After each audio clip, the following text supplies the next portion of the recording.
depan saya mau tanya, siap punya pemimpin yang berani melawan oligarki? Siap punya pemimpin yang siap menegakkan keadilan?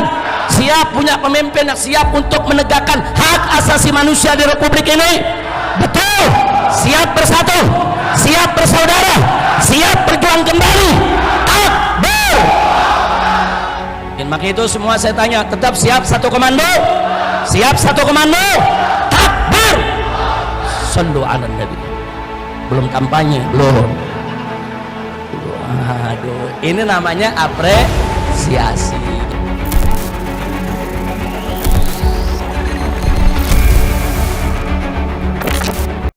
Bismillahirrahmanirrahim. Assalamualaikum warahmatullahi wabarakatuh.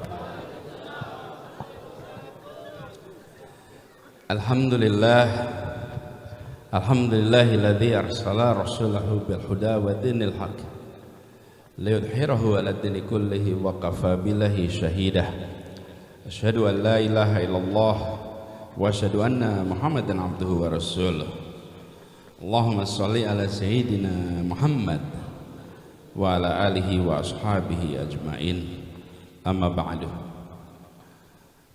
Yang saya muliakan, yang kita cintai, Sahibul Hajat Habib Muhammad Rizik bin Husain Shihab, insyaallah beliau selalu diberikan kesehatan, dipanjangkan umurnya, dan dijauhkan dari segala macam cobaan yang berlebih. Yang saya hormati para habaib, para alim ulama yang tanpa mengurangi rasa hormat tidak disebut nama satu persatu. Alhamdulillah, kita bersyukur Allah Subhanahu wa taala malam hari ini dengan nikmat sehat kita bisa bersama-sama hadir dan turut menyaksikan tuntasnya sebuah tanggung jawab dari orang tua, yaitu Habib Rizik dan Syarifah Fadlun Yahya yang telah melepas putrinya menikah dengan Muhammad Hadi Al-Habsyi. Insya Allah ini merupakan pasangan yang nantinya menjadi keluarga sakinah. Kita semua turut menjadi saksi. Saya merasa bersyukur bisa ikut hadir, walaupun agak terlambat baru tiba, tapi kita sama-sama berada di tempat ini yang insya Allah kita mendapatkan keberkahannya. Izinkan dalam kesempatan ini saya mengucapkan selamat kepada keluarga, sekaligus juga menitipkan harapan. Insya Allah keluarga baru yang nanti terbentuk akan menjadi penjaga, penerus perjuangan lintas generasi yang sudah ada di keluarga ini. Lintas generasi, apalagi dengan bekal pendidikan yang dimiliki, insya Allah ini menjadi penerus perjuangan dari orang tuanya. Izinkan juga dalam kesempatan ini saya ingin menyampaikan rasa terima kasih atas doa, atas dukungan, atas perhatian yang diberikan selama kami bertugas. Habib Rizik, minggu depan saya selesai bertugas di Jakarta. Doakan bisa husnul khatimah.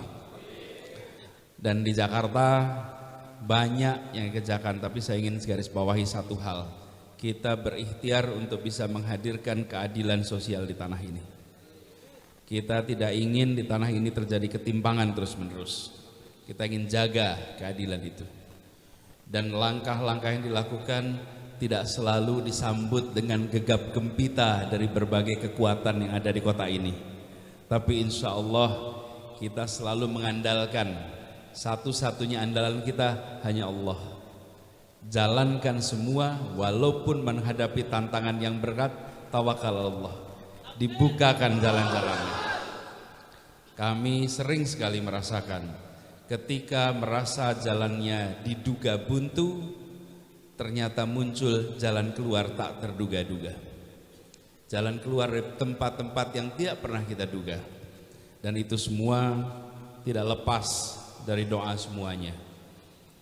Kami ingin insya Allah apa yang sudah dikerjakan di Jakarta mudah-mudahan bisa dipertahankan. suasana ketenangan, keteduhan, kedamaian ini bisa kita jalankan. Tapi saya sering sampaikan, tidak ada kedamaian, keteduhan dalam suasana ketidakadilan. Tanpa keadilan tidak mungkin ada ketenangan dan keteduhan. Yang namanya persatuan, ketenangan, syaratnya ada keadilan. Dan itulah yang coba dibangun di tempat ini. Saya beri ilustrasi sedikit saja. Jakarta ini separuh penduduknya numpang, separuh penduduknya punya rumah. Yang punya rumah di Jakarta itu cuma 51%. 49% orang Jakarta ini ngontrak. 49% di Jakarta ini. Lalu yang 51% yang punya rumah ini, di Jakarta ini satu-satunya tempat di Indonesia yang harga tanahnya terus-menerus naik. Terus-menerus naik. Kenapa? Karena harganya naik terus lewat pasar. Efeknya apa? NJOP naik terus-menerus. Kalau NJOP naik terus-menerus artinya pajak bumi bangunan naik terus. Kalau pajak bumi bangunan naik terus artinya apa? Kalau diteruskan, pernah Jakarta naik PBB 500%. Pernah 500% PBB. Itu artinya kota ini pemerintahnya membuat yang miskin harus pindah dari dalam Jakarta. Yang sosial ekonominya lemah tidak akan mampu bayar pajak, keluar satu-satu. Yang masuk siapa? Yang punya uang. Itu tidak pernah dianggap masalah di kota ini. Saya perhatikan satu-satu, terusir satu-satu. Kenapa? Karena PBB-nya mahal. Kalau PBB mahal itu dalam artian sesungguhnya. Apalagi kalau dulunya orang tuanya tinggal di tempat-tempat yang dulu biasa-biasa saja, sekarang menjadi tempat yang dianggap elit, tergeser. Ini kebun kacang itu, dulunya biasa aja, sesudah Tamrin besar, harganya di belakang luar biasa mahal, bukan? PBB-nya mahal sekali. Kalau tidak punya cukup pendapatan, tidak mungkin bisa bayar pajak ke tempat itu. Apalagi kalau tinggalnya di kawasan-kawasan lain. Ada beberapa orang itu bayar pajak satu tahun sampai 100 juta, 180 juta, 60 juta, 40 juta, yang angkanya angka fantastis. Jadi alhamdulillah kita ikhtiarkan perubahan itu. Kita buat peraturan baru, Beb. Hari ini alhamdulillah 85% rumah di Jakarta sekarang bebas PBB, 0. Tidak ada PBB. Yang bayar hanya tinggal 15%. Hanya 15% saja. Siapa 15%? Yang di atas puncak. Yang 85% supaya apa? Supaya kita yang kondisinya hari ini mayoritas tidak ekonominya kuat, tidak harus terusir dari tanah ini. Saya ingin titip pada semuanya, tolong ini dijagain. Kalau ini dikembalikan, dinaikkan lagi luar biasa, maka yang terjadi pengosongan kota dari mereka yang ekonominya lemah. Ini tidak pernah dibahas di sosmed, ini tidak pernah dibahas di dalam percakapan-percakapan umum, tapi satu persatu orang tergeser keluar. Tahun 2020 saja 200.000 keluarga pindah dari Jakarta. Kenapa? Karena mereka mengalami kesulitan satu persatu. Dan kita kalau jual tanah tidak merasa terusir, rasanya pengen dapat tanah yang lebih besar di luar Jakarta. Satu-satu, ketika dikerjakan ribuan orang, apa yang terjadi? Penduduk kota ini berubah isinya nanti. Berubahnya bukan setahun ini, 2 tahun, 5 tahun, 10 tahun, tahu-tahu berubah isi kota ini. Kenapa? Karena PBB yang nilainya sangat tinggi. Alhamdulillah itu berhasil diikhtiarkan. Insya Allah ini bisa dipertahankan. Perlu dijagain, biar nanti tempat ini bisa jadi rumah bagi semuanya. Kalau tidak nanti lama-lama yang di sini juga pada pindah ke Depok nanti. Pindah ke Tangerang, pindah satu-satu. Nah kalau pindah, masing-masing kalau pindah merasa biasa saja. Alhamdulillah di sini cuma 150 meter, pindah ke Depok bisa dapat 1000 meter. Kalikan itu 1000 orang, itu artinya ada 150 meter tanah kali 1000 yang pindah tanah kepada orang-orang yang datang dari luar. Kelihatannya kecil, tapi ini satu masalah yang kita hadapi sama-sama. Saya tidak ingin berpanjang lebar, saya hadir insya Allah ingin ikut mendoakan insya Allah pasangan baru ini menjadi keluarga yang sakinah, dan insya Allah nanti menjadi keluarga yang menjadi teladan sebagaimana orang tuanya, dan kita semua di sini dimudahkan dalam semua ikhtiar kita, semua orang tua kita, para guru kita, para habaib, para alim ulama dimudahkan dalam semua kegiatan dakwahnya, dan insya Allah kita umat Islam di Jakarta, di Indonesia terus dalam keberkahan Allah. Itu saja yang bisa saya sampaikan, kurang lebihnya saya mohon dimaafkan. Assalamualaikum warahmatullahi wabarakatuh.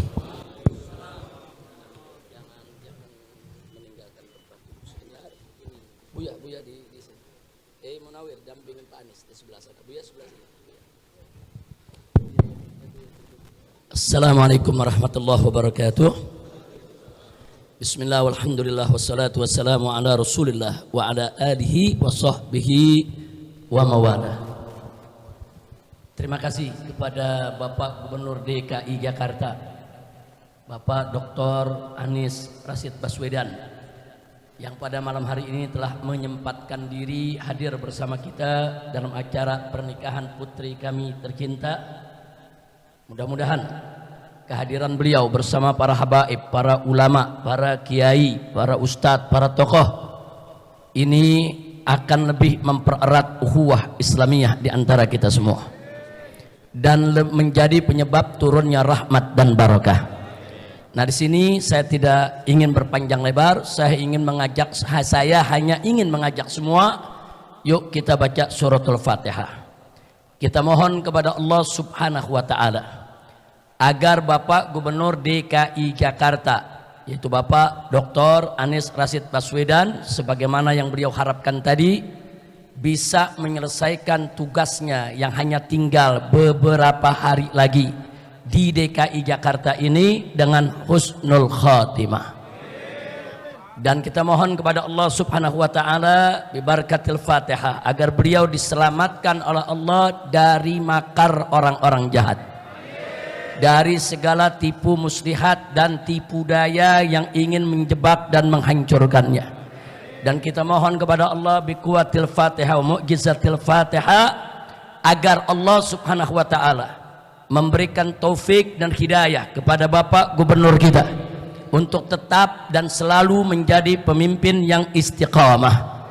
Kita mohon kepada Allah Subhanahu wa taala agar kita semua ke depan di Republik Indonesia yang kita cintai ini diberikan oleh Allah Subhanahu wa taala pemimpin yang jujur dan amanah, pemimpin yang adil, pemimpin yang berani menegakkan hukum tanpa diskriminasi, pemimpin yang berani mengatakan yang benar itu benar, yang salah itu salah, pemimpin yang bersih dari korupsi, dari kolusi, dari nepotisme.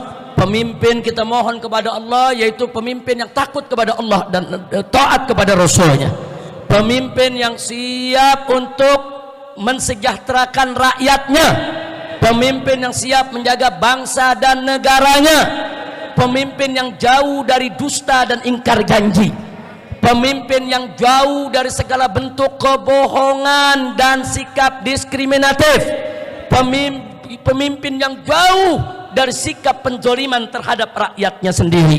Mudah-mudahan insyaallah kita mohon kepada Allah bi barakatil Fatihah agar Bapak Gubernur DKI Jakarta yang sebentar lagi akan mengakhiri masa jabatannya diberikan oleh Allah Subhanahu wa taala kekuatan, diberikan oleh Allah Subhanahu wa taala kemenangan di dalam melawan musuh-musuhnya, di dalam melawan segala makar orang-orang jahat, di dalam melawan segala tipu daya dan tipu muslihat, di dalam melawan segala jebakan politik dari orang jahat manapun.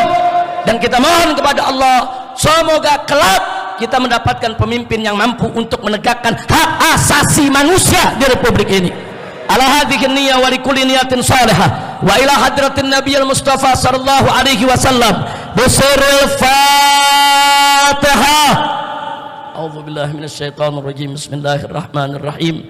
Alhamdulillahi rabbil alamin arrahmanir rahim maliki yaumiddin iyyaka na'budu wa iyyaka nasta'in ihdinas siratal mustaqim siratal ladzina an'amta 'alaihim ghairil maghdubi 'alaihim waladdallin. Amin amin ya rabbal alamin. Nah, sebagai penutup saya mewakili seluruh kawan-kawan di dalam pergerakan 212 yang pada tahun 2017 saudara berjibaku habis-habisan berjuang di Jakarta ini, dan akhirnya dengan berkat kebersamaan kita dan persatuan kita serta keikhlasan Anda semua, Allah berikan kemenangan sehingga Bapak Dr. Anies Rashid Baswedan menang dan menjadi gubernur di DKI Jakarta. Nah, pada kesempatan ini saya hanya ingin menyampaikan apresiasi, yaitu ucapan terima kasih. Beliau menjadi gubernur tidak mengecewakan kita. Betul? Betul? Nah, sebab maaf Pak Anies, kita ini sebetulnya senut-senut juga milih Pak Anies. Takut-takutnya tahu-tahu Pak Anies jadi pemimpin lebih jelek dari yang kemarin. Nah, kalau lebih jelek yang dari kemarin kita malu semua. Betul? Betul? Nah, ternyata jujur, lebih jelek apa lebih bagus? Lebih jelek apa lebih bagus? Lebihnya dikit apa banyak? Lebihnya dikit apa banyak? Takbir, sallu ala nabi. Nah, jadi saya ingin menyampaikan apresiasi, penghargaan dan terima kasih yang beliau menjadi gubernur Jakarta tidak mengecewakan kita yang kemarin berjibaku ikut berjuang. Betul? Betul? Saya tanya, kecewa tidak? Kecewa tidak? Kecewa tidak? Senang tidak dapat pemimpin bagus? Senang tidak dapat pemimpin adil? Senang tidak dapat pemimpin berani? Senang tidak dapat pemimpin yang berani melawan oligarki? Betul? Nah, ke depan saya mau tanya, siap punya pemimpin yang berani melawan oligarki? Siap punya pemimpin yang siap menegakkan keadilan? Siap punya pemimpin yang siap untuk menegakkan hak asasi manusia di Republik ini? Betul? Siap bersatu? Siap bersaudara? Siap berjuang kembali? Takbir! Belum kampanye, belum. Waduh, ini namanya apresiasi. Jadi terima kasih Pak Anies, jazakumullahu khairal jasa. Mudah-mudahan husnul khatimah. Takbir! Takbir! Alhamdulillah. Takbir! Takbir! Takbir! Sallu ala nabi. Nah, mau ditinggal Pak Anies di Jakarta sedih gak? Sedih gak? Ntar jangan-jangan begitu nggak jadi gubernur pajak naik lagi. Kacau balau kalau pajak naik lagi. Nah, tapi mudah-mudahan Allah berikan solusi yang terbaik. Mudah-mudahan untuk kita semua, amin ya rabbal alamin. Maka itu semua saya tanya, tetap siap satu komando? Siap satu komando? Takbir! Sallu ala nabi. Nah, itu saja.